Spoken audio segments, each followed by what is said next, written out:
যেমন আমার গালিকে আমার নিজে পড়ার ক্ষমতা কয়জনেরই আছে। আমি কিন্তু এই সবগুলি গালি, নষ্ট মেয়ে, খারাপ মেয়ে, চরিত্রহীন মেয়ে, সব কিছু যা বলেছে আমি সবগুলি লিখেছি। I don't think it's a bad thing, কিন্তু ওইগুলো কিন্তু দেখতে খুব ভালো লাগছে।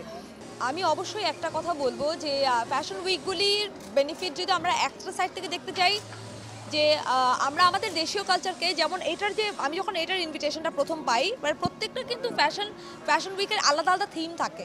আরেকটা হলো কি, দেশীয় কালচার নিয়ে এক একজনের কাজ করার ট্রেন্ডটা ডিফারেন্ট। যেমন এখানে হলো আপনার যে টার্গেট অডিয়েন্সটা সেটাই হলো জেনজিকে কেন্দ্র করে।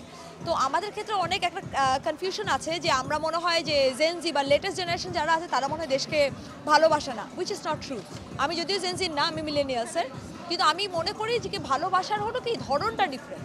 তারাও ভালোবাসে কিন্তু তারা তাদের মতো করে ভালোবাসে। আমার ক্ষেত্রেও জিনিসটা হলো ডিফারেন্ট। এই একটা জায়গায় হলো আমার খুব ম্যাচ করে। আর এই টাইপের ইউনিক কালেকশনগুলি আমার মনে হয় এরকম ইউনিক ইভেন্ট না করলে আমরা দেখাতে পারি না।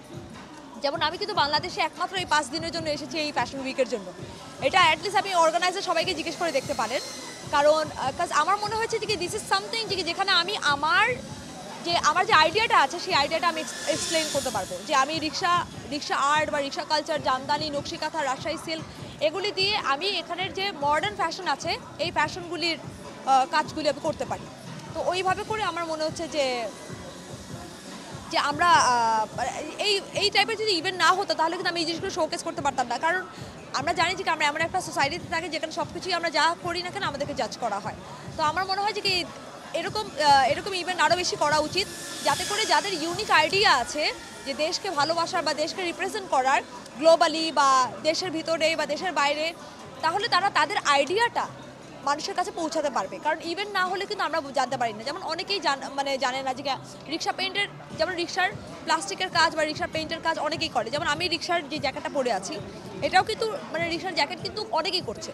সত্যি কথা এটা, রিক্সার আর্ট দিয়ে কিন্তু কাজ করার কিন্তু ধরন কিন্তু মোটামুটি সেম। আমার যেটা করা হয় যে আমি রিক্সার পোস্টারটাই ডিজাইন করি হলো সেলফ পোর্ট্রেট দিয়ে। যেমন আপনার মুভির পোস্টার আপনার পোর্ট্রেট দিয়ে করা হবে, আর আপনার মুভির একটা নাম, টাইটেলটা আপনিই দিবেন। ওই পোস্টারটা ডিজাইন করার পর তারপর আমরা প্রিন্টে যাই। যেমন এখানে কিন্তু আমার পেজ, আর এখানে ওই সবগুলি গালি আছে যে গালিগুলি আমাকে সোসাইটি এই 12 বছরে দিয়েছে। তো আমার মনে হয়েছে যে গালিগুলি শুনতে খুব খারাপ লাগে কিন্তু গালিগুলি দেখতে খুব ভালো লাগে।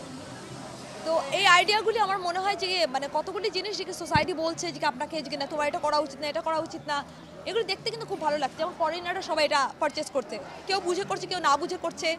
কারণ আই এম দ্যাট পার্সন যে আমাকে যদি if you are actually throwing shit on me, I will actually plant a tree out of it.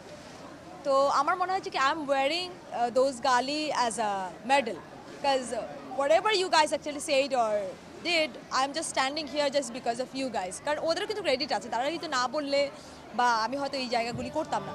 তো আমাদেরকে ভিন্নভাবে চিন্তা করতে শেখায় সোসাইটি যখন আমাদেরকে প্রেশারাইজ করে, why you are not normal, why you are not like other people।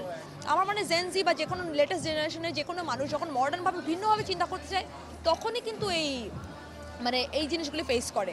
আরেকটা জিনিস হলো আমি এটা শোনা কথাও, আরেকটা জিনিস হলো আমরা না বললেই না যে আসলে ওই যে বল না যে কি হিস্ট্রি কিন্তু বানানোর জন্য যে good girls don't make actually history, which is true. Honestly, bad girls make history. Why bad girls? They are not bad. When you are bold, society is actually labeling you as a bad girl. কারণ তোমার বোল্ডনেসকে সবার আসলে এই জিনিসটা নেওয়ার ক্ষমতাটা খুব কম। যেমন আমার গালিকে আমার নিজে পড়ার ক্ষমতা কয়জনেরই আছে।